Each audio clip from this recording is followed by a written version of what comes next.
you see in campaigns that are losing near the end is they reduce themselves to their crystalline core. They trade breadth for intensity.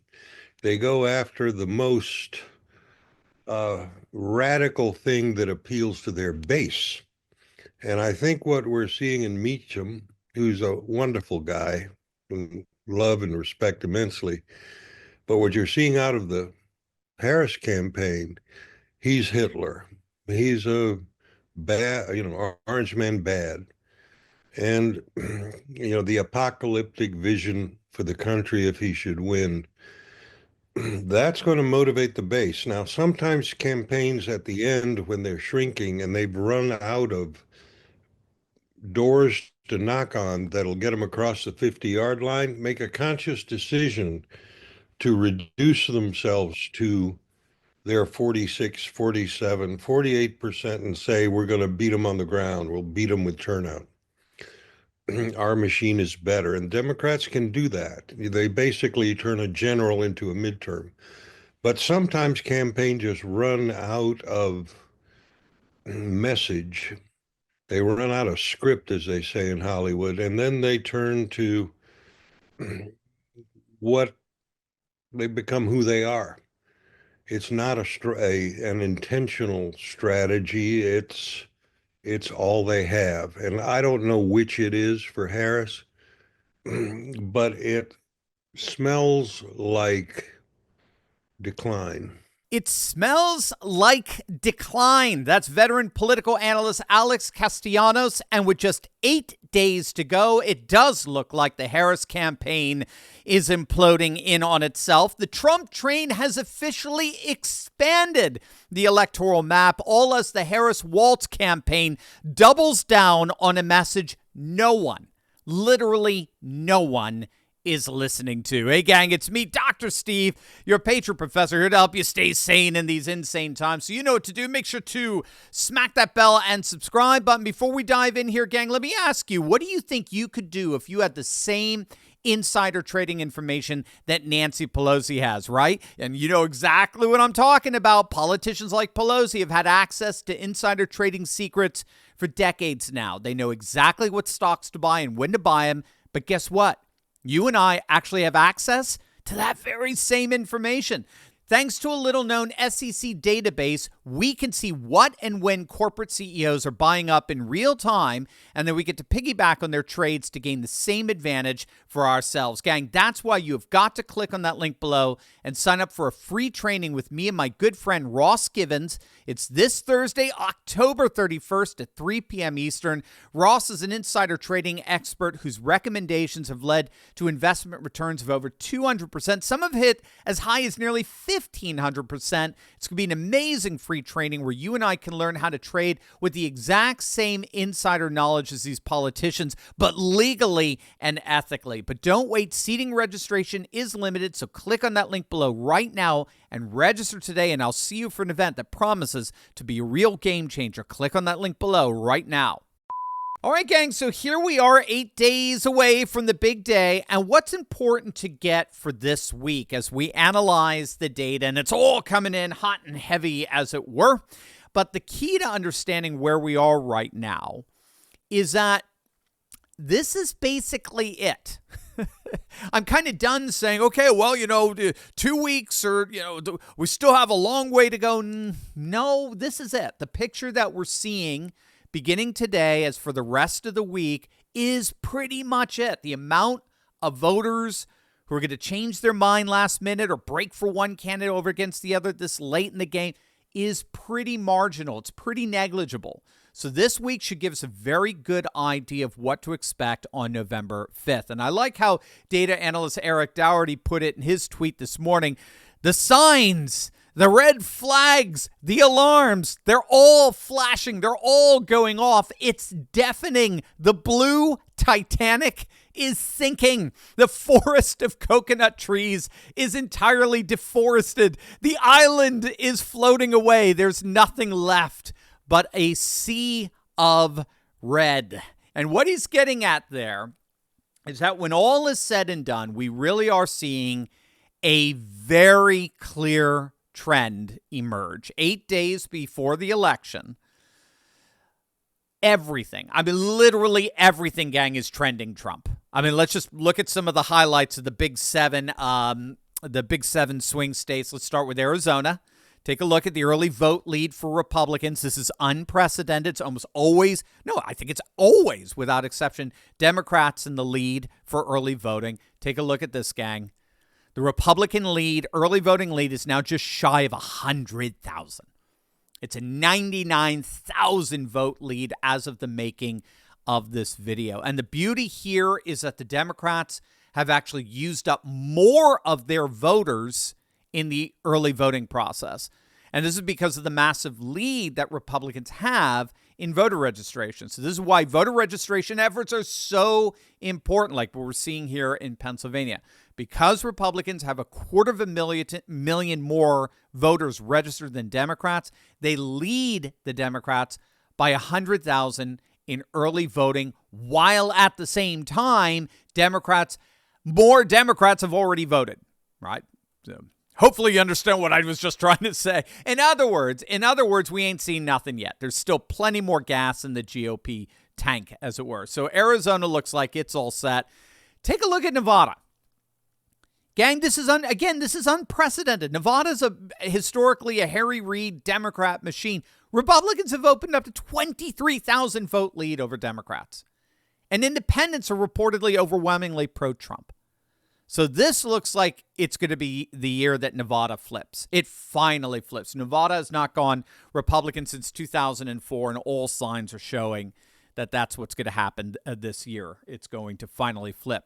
How about over in my backyard in the key swing state of Pennsylvania for mail-in ballots as compared to this time in 2020?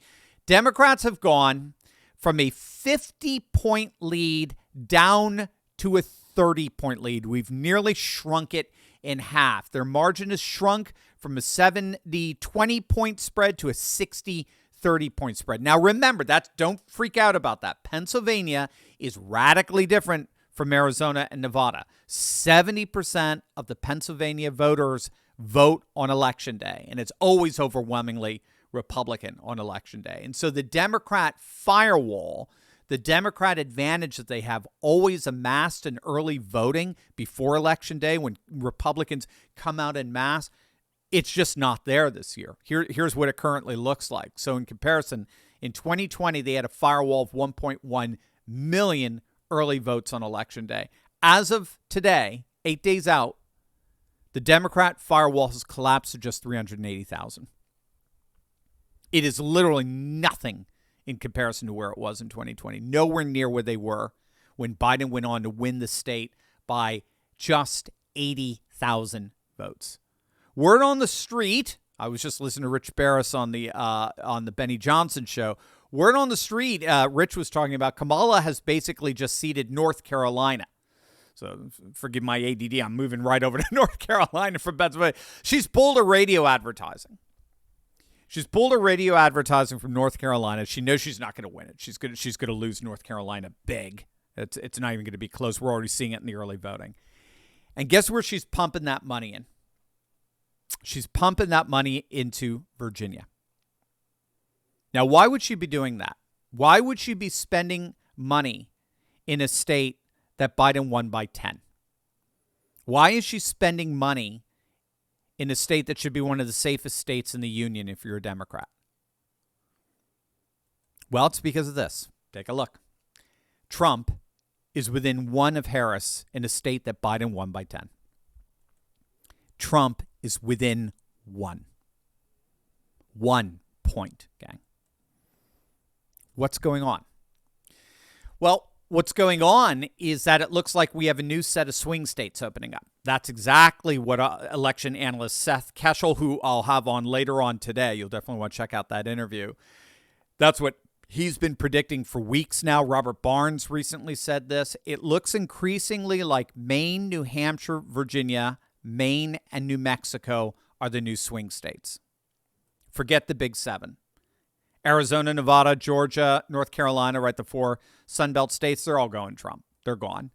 And the 3 Rust Belt states, Wisconsin, Michigan, Pennsylvania, look increasingly like they're gone.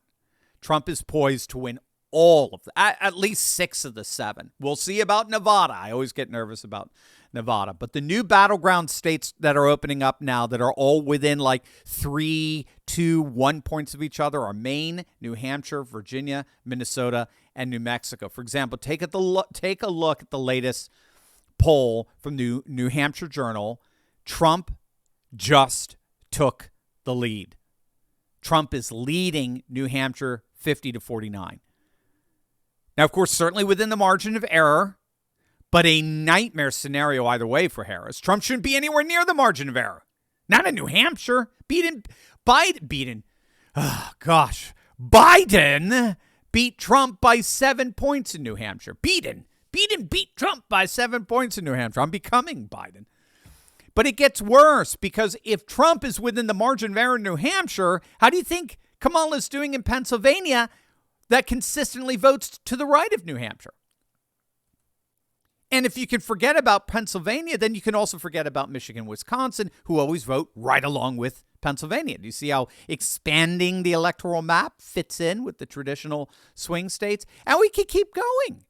We've got this breaking from Trump's internal polling. We now have numbers that show that they're within the margin of error in New Mexico. Mark Halperin said this about a week ago. He predicted that Trump would end up doing a rally in Albuquerque sometime in the next 7 days. And lo and behold, what are we seeing? This Thursday, Trump will be in Albuquerque. New Mexico, gang. New Mexico hasn't voted Republican in decades. But what's key with New Mexico, and Barris and Barnes were talking, and Barris was just talking about this with Benny Johnson. In New Mexico, Trump generally wins the white vote, okay? 2016, 2020. He basically runs away with the white vote. But the Latino vote there is the issue. Latinos make up 40% of the population in New Mexico. So a sizable majority of Latinos and a minority of whites generally give the Democrats New Mexico every single time. That's the coalition. But now, guess what? Guess which demographic has been defecting over to Trump en masse in 2024? I mean, it was already starting in 2020. We're already seeing it. But it's what? Which group? Latinos. But here's the coolest thing. We're seeing that at a national level, right? But in New Mexico, Latinos have been defecting to Trump more than the national average. So that's key. This is why Barris is saying keep an eye on New Mexico on Tuesday, a week from this Tuesday. It's not just that Trump is winning a substantial percentage of the Latino vote in general. In New Mexico in particular, the Latino support for Trump is higher than the national percentage.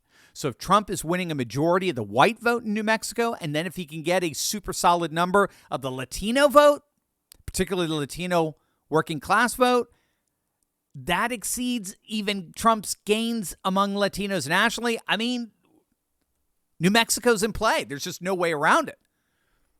It is by definition competitive. New Mexico is competitive. Now, again, it may come down to Harris winning New Mexico by a few points. But what does that mean? If she's struggling in New Mexico, if she's struggling in Virginia, if she's struggling in New Hampshire, if she's struggling in Minnesota, what does all that mean?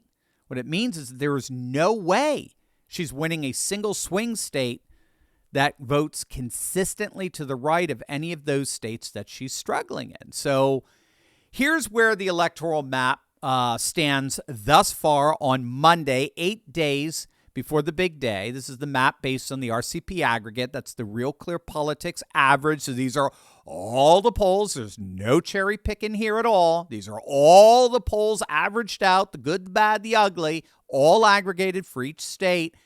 And here's what the polling average looks like. It's Trump with 312 electoral votes. That's 6 more than he got in 2016. And it's all of his states that he got prior to this except for Nevada, which means that he, of course, sweeps all the big 7 states. But 8 days before this election, the data that's coming out suggests this map gets even redder. Trump is expanding the electoral map, all as Kamala is literally collapsing in decline. It is going to be a fun week.